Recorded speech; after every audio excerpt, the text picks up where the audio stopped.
Hello and welcome to News Across Nigeria. I'm Millicent Nwaka. Coming up on the program, monkeypox hits Bayelsa State.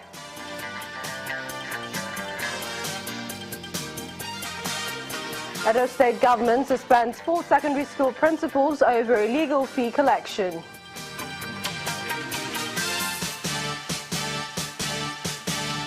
And Citizens Care Foundation wants improved policy framework for the care of the elderly.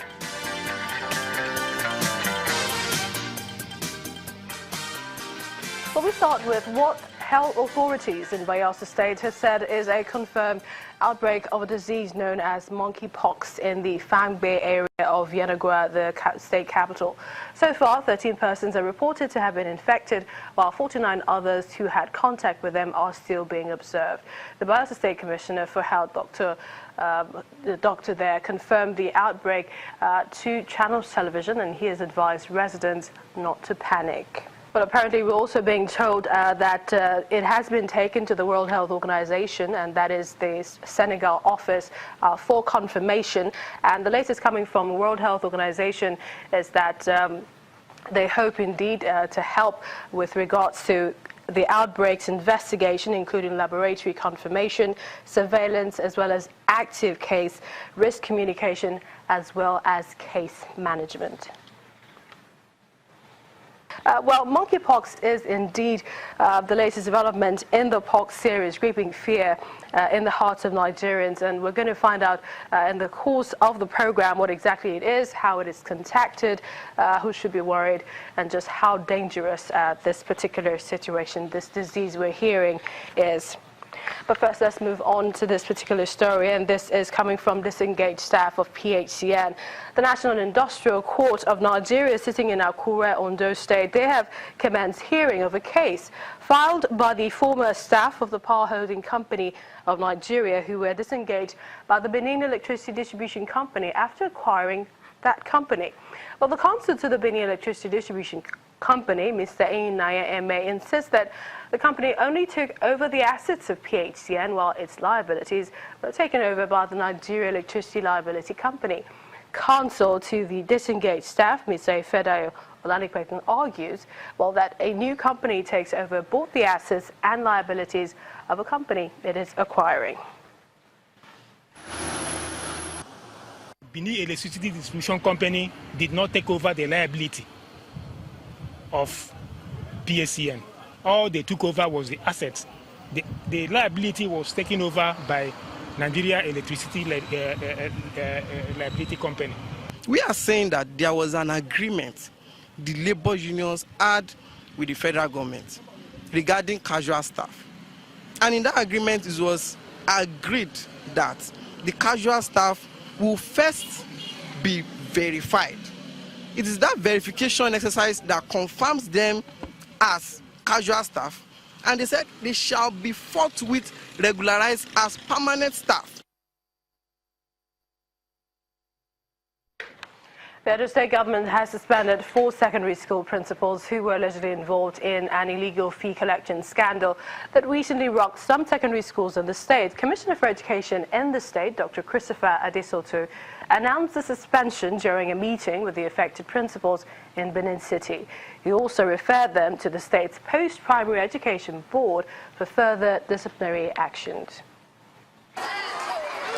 Upon the resumption of schools in September 2017, came the reports that principals of some secondary schools in Edo State were allegedly collecting illegal fees from their students.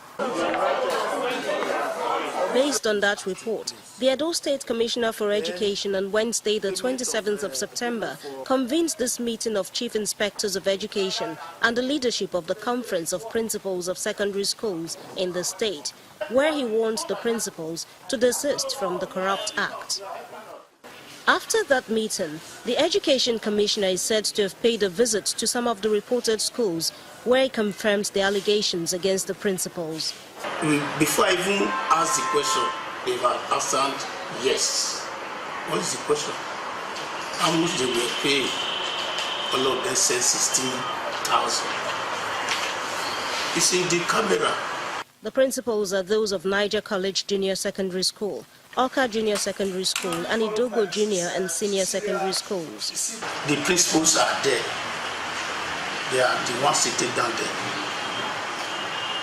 Chairman, I'm referring them to you with immediate effect to take disciplinary action against them.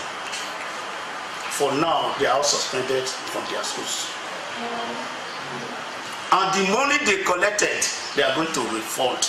The commissioner also accused the Chief Inspector of Education for Bayelsa local government, Mr. Bayelsa, of involvement in the alleged fraud. To the CI Bayelsa, please, if I want to start dealing with the CIs, you will be the first person. I'm saying it now before you.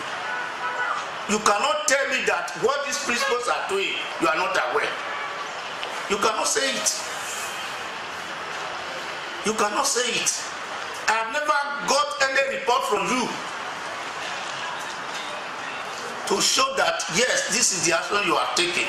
While the alleged culprits prepare to face the relevant agencies concerning the claims, the State Ministry of Education has directed the principals to commence the refund of such illegal fees to the parents of the students with immediate effect. Let's go over to Katsina State, where the Governor, Bello Masari, has promised to complete all road projects in the state. The Governor was speaking during a two-day inspection tour of ongoing road projects under construction. In Yobe State, the government has continued to experience improvement across boards through the adoption and application of sound economic and fiscal policies. Well, that's according to the state's Commissioner for Information, Malam Musti, after the weekly State's Executive Council meeting in Damaturu, the state capital. According to the Commissioner, the government have been able to provide quality as well as affordable healthcare services to citizens. Supply, installation, commissioning, and user training of assorted medical equipment to the 3 general hospitals of Fatistum, Gasha, and Gedam at the total cost of 679,380,000 has been approved and awarded for contract. Now, after completion of the rehabilitation, the government went ahead to award contracts for the purchase of laboratory equipment, tools, and reagents for the 5 schools at the total cost of 97,703,650 naira 70 kobo.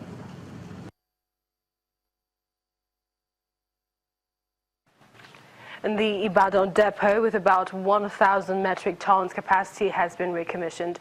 The group's managing director, Nigerian National Petroleum Corporation, NNPC, Mike Hanti-Barrow, reveals that the depot will supply fuel to many states in the north and the entire southwest. Governor Biola Jimobi expressed his gratitude to the federal government for reviving the depot. NNPC should, as much as possible, try to decouple a bit. I think to look for ways and means of bringing in investors, private investors, for partnership in some areas. For instance, the refineries. I don't know what is been happening to modular refineries, to all these 10,000 barrels a day refinery and so on. Whereby you can encourage Nigerians to see anytime we try to democratize a business, competition becomes better and effectiveness and efficiency will reign. I honestly believe that NNPC should try to do this commercially. I do hope subsidy has been completely removed. I do, but if not, we should work towards it.